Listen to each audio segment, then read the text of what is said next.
Magandang araw po. Ito po ang aming printer sa GTF dito sa 888 Bacolod. Ito po ang printer head area.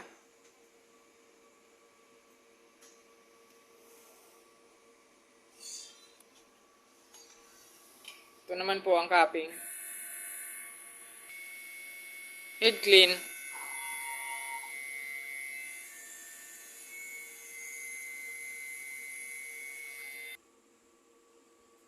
After po nating mag-in clean, punasan po natin ang wiper.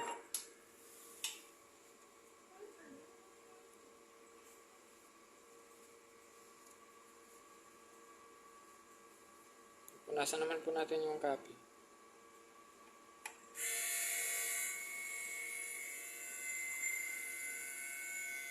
Nozzle check.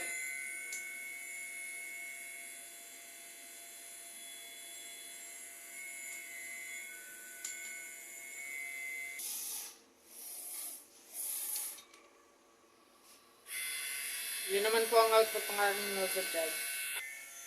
Ito naman po ang ink tank area. Tama lang po ang ink level nila. Ito naman po yung waste tank.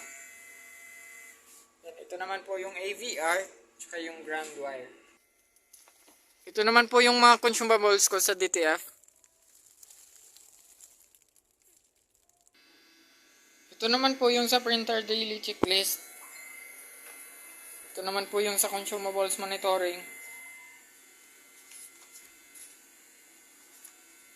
Dito naman po yung daily workload. Yun lang po. Maraming salamat.